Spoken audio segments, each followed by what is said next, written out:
नमस्कार। साहित्य तक के बुक कैफ़े के एक दिन एक किताब कार्यक्रम में मैं जयप्रकाश पांडे आपका स्वागत करता हूँ। यह गांधी जयंती सप्ताह है और बुक कैफ़े के इस कार्यक्रम में मैं हर दिन आपको महात्मा गांधी, उनके जीवन, उनके विचार, उनके मूल्यों, उनके आदर्शों से जुड़ी हुई पुस्तकों की चर्चा करूँगा या मैं उन लोगों की पुस्तकों की चर्चा करूँगा जो पुस्तकें या जो व्यक्तित्व महात्मा गांधी के आदर्शों में विश्वास रखते हैं। गांधी जी का भारतीय जीवन और वाङ्मय पर क्या प्रभाव रहा, जब वो जीवित थे तब क्या प्रभाव था, और उनकी मृत्यु के बाद भारत ने किस तरह से उनको देखा, उससे जुड़ी हुई पुस्तकें इस कार्यक्रम में पूरे सप्ताह आपको सुनने को मिलेंगी। आज जिस पुस्तक से मैं इस कार्यक्रम की शुरुआत कर रहा हूँ उसका नाम है महात्मा गांधी, मृत्यु और पुनरुत्थान। यह पुस्तक मकरंद परांजपे ने लिखी है। मकरंद परांजपे एक आलोचक, कवि, उपन्यासकार और बौद्धिक विचारक के रूप में चर्चित हैं। दिल्ली विश्वविद्यालय के सेंट स्टीफेंस कॉलेज से उन्होंने स्नातक और अर्बाना शैम्पेन की यूनिवर्सिटी ऑफ इलिनॉय से अंग्रेजी साहित्य में स्नातकोत्तर किया, पीएचडी की उपाधि हासिल की और दिल्ली के जवाहरलाल नेहरू विश्वविद्यालय में अंग्रेजी के प्रोफेसर रहने के अलावा फॉल में यूनिवर्सिटी ऑफ ट्यूबिंगन में ग्लोबल लिटरेरी स्टडीज़ में पहले एरिक ऑरबाख विजिटिंग चेयर थे। ढेर सारे अकादमिक हलकों में उनका नाम बड़ी प्रतिष्ठा से लिया जाता है और यह पुस्तक दरअसल अंग्रेजी में उनकी लिखी गई पुस्तक the death and afterlife of Mahatma Gandhi का हिंदी अनुवाद है, जिसे शहादत खान ने किया है और इस हिंदी अनुवाद में अक्षत जैन और अंशुल राय ने सहयोग किया है। यह पुस्तक दरअसल महात्मा गांधी की जो मृत्यु थी वहाँ से शुरू होती, उनकी हत्या के कारणों से, और यह बताने की कोशिश करती है। यह पुस्तक 2 अध्यायों में बटी है। पहले अध्याय में मकरंद परांजपे इस बात पे विचार करते हैं कि दरअसल महात्मा की जो हत्या थी वह किस तरह से आकस्मिक न होकर नियोजित जैसी लगती है, और उनका यह मानना है कि यह जो नियोजन, जो मैं बात कह रहा हूँ कि पूर्व नियोजित थी, वह केवल हत्यारों के लिहाज से वह नहीं कहती। उनका कहना है कि दरअसल गांधी ने स्वयं अपने को इस महान बलिदान के लिए या इस आहुति के लिए तैयार किया था। उनका कहना है कि गांधी दरअसल यह जानते थे कि उन पर इस तरह का हमला होगा, लेकिन दरअसल केवल गांधी अपने को बचाना भी नहीं चाहते थे। अब एक तरह से मकरंद परांजपे ने उन घटनाओं का उल्लेख किया है और जो अध्याय इस पुस्तक में हैं, पहले अध्याय में जिसका अनुवाद, हिंदी अनुवाद बहुत ही अजीब सा अनुवाद है, राष्ट्र के जन्म आघात, जिससे मुझे कम से कम कोई अर्थ समझ में नहीं आया।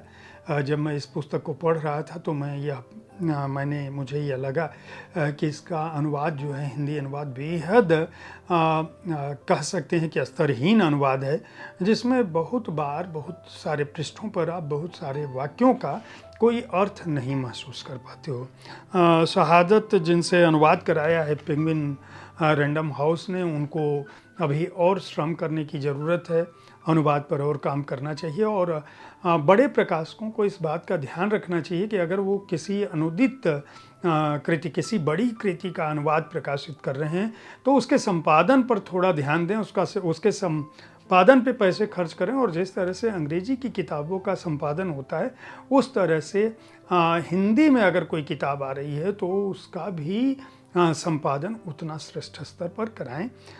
राष्ट्र के जन्म आघात पहला अध्याय है और उसमें गांधी को किसने मारा, यहाँ से शुरू होती है बात। घटना क्या थी, पोस्टमार्टम, स्मृतिकरण, दमन, पितृहत्या की असहनीयता, भारत में इडिपस, अशुद्धता, कभी न भुलाए जा सकने वाला अपराध, अपराध बोध, पितृहत्या की असहनीय आधुनिकता, महात्मा का आखिरी दांव, गांधीवाद बनाम गांधीगिरी, स्मारक से परे महात्मा की याद, गांधी और एंटी इडिपस। ये पहले अध्याय में बात रखी है। दूसरे अध्याय में मेरी मौत ही मेरा संदेश है के तहत उन हालातों का जिक्र किया गया है, उन घटनाक्रमों का विवरण दिया गया है जिन स्थितियों में, जिन हालातों में गांधी जी दिल्ली आए। यहीं से शुरुआत होती है इस अध्याय की। दिल्ली आगमन, करो या मरो, अंतिम यज्ञ, महिलाओं का बंटवारा। अब आप इस शीर्षक से क्या समझते हैं, आप स्वयं समझ लीजिए। महिलाओं का बंटवारा से क्या आशय है अनुवादक का और क्या आशय है प्रकाशक का। आरएसएस की रैली में गांधी, भारत का बचाव, अहिंसा, फूल से भी कोमल और पत्थर से भी सख्त, हिंदू मुस्लिम सौहार्द, मृत्यु की कला और दमन से मोचन तक। यह इस अध्यायों में बटी हुई है पूरी बात। दरअसल मकरंद जो है इस पुस्तक में इस बात का उल्लेख करते हैं कि महात्मा गांधी को इस बात का आभास था, लेकिन वह मृत्यु का आभास था, लेकिन भारत के विभाजन से वह इतना व्यथित थे और हिंदू मुस्लिमों के बीच जो टकराव था उससे उनका मन इतना आहत था कि वे मृत्यु का वर्ण करना चाहते थे। दूसरी जो बड़ी बात कहते हैं इस पुस्तक में मकरंद, वह यह कहने की कोशिश कर रहे हैं कि उस दौरान जो महात्मा गांधी के शिष्य थे, यानी वल्लभ भाई पटेल, सरदार वल्लभ भाई पटेल, जो गृह मंत्री थे, भारत के प्रधानमंत्री पंडित जवाहरलाल नेहरू, और उन लोगों ने महात्मा गांधी को बचाने की कोशिश नहीं की। उसकी क्या वजह थी यह नहीं पता। उनका तीसरा आरोप जो है वह उन लाखों लाख जनता के ऊपर है जो महात्मा गांधी की अनुयायी थी या उनका विरोध कर रही थी। उनका कहना है कि इसमें हिंदू और मुसलमान दोनों शामिल हैं, वो सारी कट्टरपंथिता शामिल है। उनका कहना है कि गोडसे को केवल हत्या का जिम्मेदार ठहराकर बात पूरी नहीं हो जाती। सबसे बड़ा आक्षेप उनका गांधी जी के ऊपर है, जो उनका कहना है कि गांधी को दरअसल यह मालूम हो चुका था कि वह धीरे धीरे अप्रासंगिक हो रहे हैं, उनके शिष्य उनकी बात नहीं मान रहे हैं, कांग्रेस सरकार पर उनकी प्रभुता खत्म हो गई है, जनता भी अपने मन की हो गई है। क्योंकि अगर वह उस तरह से होती, मैं ये बात स्पष्ट कर दूं कि मकरंद परांजपे की इस तरह के निष्कर्षों से मैं इत्तेफाक नहीं रखता हूं, और गांधी को मानने और समझने वाले जितने भी लोग हैं वो शायद इससे अलग निष्पत्ति, इससे अलग निष्कर्ष रखते होंगे। यह पुस्तक जो बताती है मैं उसकी बात कर रहा हूँ। मकरंद परांजपे का कहना यह है कि गांधी को इस बात का आभास था कि इससे बेहतर कोई अवसर नहीं हो सकता कि उनकी हत्या हो जाए या वो ऐसी मृत्यु को प्राप्त करें जो मृत्यु उनको गौरव दे सके। मकरंद ये भी कहते हैं कि गांधी अपने इस निष्कर्ष में और अपने इस उद्देश्य में पूरी तरह से सफल रहे। वो उन घटनाओं का उल्लेख करते हैं जो घटनाएं घटी होती हैं। गांधी किन स्थितियों में आते हैं, मुस्लिम लीग की क्या भूमिका थी, मुसलमानों और हिंदुओं की क्या भूमिका थी, उनके शिष्यों की क्या भूमिका थी, और उनके शिष्यों के साथ साथ जो लोग सत्ता में थे उनकी क्या भूमिका थी, अंग्रेज़ों की क्या भूमिका थी, और गांधी की हत्या के बाद जो स्थितियां घटित हुई वह यह कहते हैं कि दरअसल जो कांग्रेस की शैली है, यहाँ वो इस बात का भी उल्लेख करते हैं कि दरअसल महात्मा गांधी ने यह कहा था कि कांग्रेस को नष्ट कर देना चाहिए।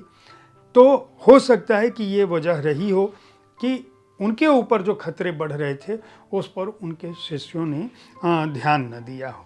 उनका कहना है कि दरअसल विभाजन को लेके गांधी के मन में जो भाव थे, हिंदू मुसलमानों की एकता पर जो भाव थे, हिंदू धर्म के अंदर जो विसंगतियां थी उनको लेकर जो गांधी का भाव था, वह उनके बयानों से, उनके उद्धरणों से साबित होता है कि गांधी ने अपने को इस तरह से मानसिक तौर पर तैयार कर लिया था। इसके अलावा उनका कहना है कि जो उस समय अधिकार और जो जिम्मेदारियां थी, जो अभिव्यक्ति की स्थितियां थी, जो उनका लक्ष्य था जीवन का, देश को आज़ाद कराना, वह उसको प्राप्त कर चुके थे और उनको इस बात का आभास होने लगा था। अब यह एक तरह से अगर इस पुस्तक के शोध की बात करें तो वो नाथूराम गोडसे, वीर सावरकर, हिंदू महासभा, राष्ट्रीय स्वयंसेवक संघ,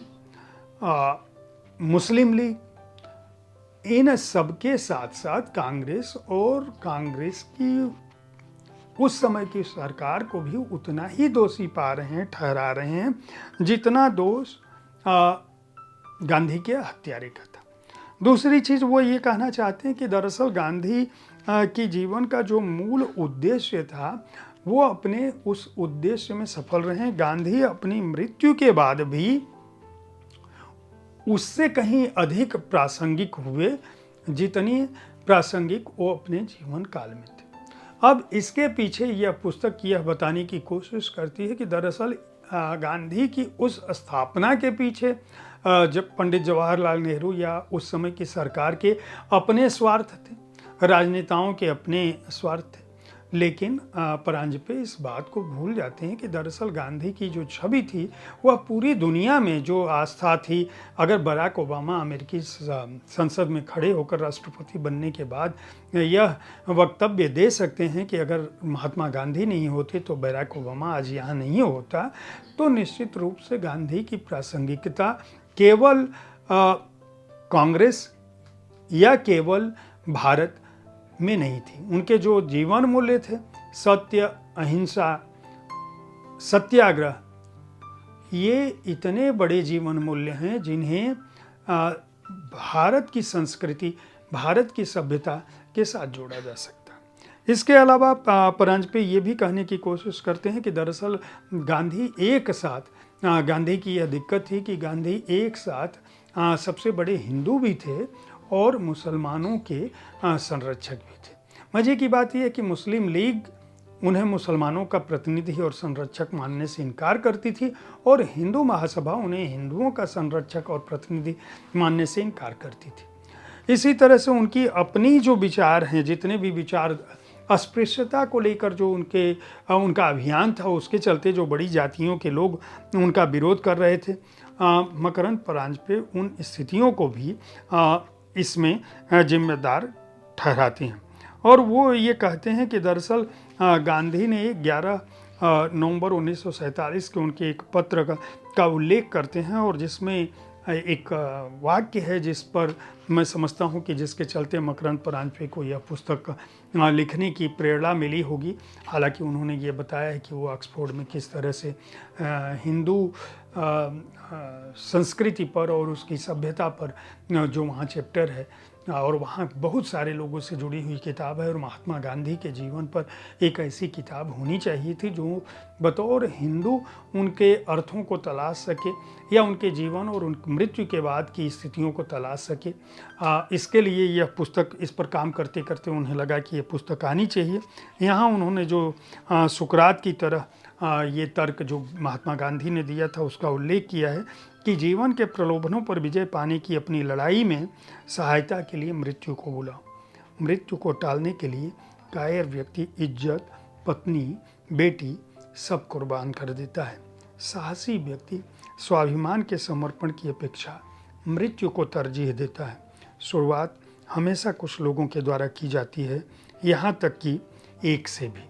उनका कहना है कि दरअसल गांधी ने मृत्यु को सिद्धांतवादी व्यक्ति की तरह स्वीकारने की कोशिश की थी और निडर होकर वे उस बुराई से लड़ने की कोशिश कर रहे थे जो हर हिंदू के मन में, हर मुसलमान के मन में, हर भारतीय के मन में और भारतीय उपमहाद्वीप के हर आदमी के मन में व्याप्त हो चुकी थी। और यही वह वजह है कि मकरंद परांजपे गांधी की हत्या के लिए हर उस व्यक्ति को जिम्मेदार ठहराते हैं जो इस भूमि से उस दौरान जुड़ा था। उनका कहना है कि गांधी को किसी की ट्रिगर पर दबी हुई उंगली ने नहीं मारा। गांधी को किसने मारा, जब हम इस तथ्य पर विचार करेंगे तो हमें इसके लिए लाखों हिंदू, मुसलमान, सिख, ईसाई जिनके लिए गांधी लड़ रहे थे, उन महिलाओं और दलितों को भी शामिल करना पड़ेगा जिनके लिए गांधी जो है अस्पष्ट, अनावश्यक, फालतू, अप्रचलित, पुराने और रास्ते में बाधा की तरह से उपस्थित हो रहे थे। अपने विचारों के चलते, अपने सत्य, अहिंसा और अपनी निष्ठा के चलते इस राष्ट्र के प्रति और मानवता के प्रति अपने अप्रतिम प्रेम के चलते। परांजपे ने गांधी जी के जीवन के जो 133 दिन हैं आखिरी, उन पर दृष्टि डाली है और 6 महीने जो आखिरी 6 महीने हैं उनके जीवन के, उनको एक तरह से देखने की, परखने की कोशिश की है। गांधी जी की जो जिद थी सुरक्षा न लेने की, विचारधारा को लेके जो उनकी प्रतिबद्धता थी, उन सबका इसमें आकलन किया है। यह शोध और विश्लेषण की दृष्टि से एक महत्वपूर्ण कृति है। इस बात को राजमोहन गांधी जी भी कहते हैं। चाहे आप मकरंद परांजपे से सहमत हों या असहमत हों, लेकिन यह पुस्तक कम से कम इसका दूसरा अध्याय आपके सामने उन स्थितियों को स्पष्ट रूप से रखता है जिन स्थितियों में महात्मा गांधी की मृत्यु हुई थी, और पुनरुत्थान से उनका आशय यह है कि महात्मा अपने मरने के बाद भी आज भी प्रासंगिक हैं। 2024 में भी हम उनकी बात न केवल हम कर रहे हैं बल्कि पूरी दुनिया कर रही है। गांधी जयंती वो इस बात का अवसर देती है कि हम महात्मा के जीवन मूल्यों को, उनके आदर्शों को, उनके विचारों को आत्मसात करें। मैं आने वाले समय में ऐसी ही पुस्तकों के साथ उपस्थित होता रहूँगा। इस पुस्तक को पेंगुइन स्वदेश ने प्रकाशित किया है, जो पेंगुइन रैंडम हाउस का एक उपक्रम है। इसका मूल्य 599 रुपये है और पृष्ठ संख्या है 346। मैं बार बार कहता हूँ प्रकाशकों से कि वो अच्छे अनुवादकों का नाम कम से कम पुस्तक के आवरण पृष्ठ पर अवश्य दें। मैं उम्मीद करता हूँ कि पेंगुइन स्वदेश इसके संशोधित संस्करण में इस पुस्तक का बहुत अच्छे से संपादन कराएगा और इसके अनुवाद पर ध्यान देगा। ऐसी कृतियों को अगर अच्छा अनुवाद न हो तो बहुत खटकता है। कल ठीक इसी समय ऐसी ही किसी एक कृति के साथ फिर मिलूँगा। देखते रहिए साहित्य तक। धन्यवाद।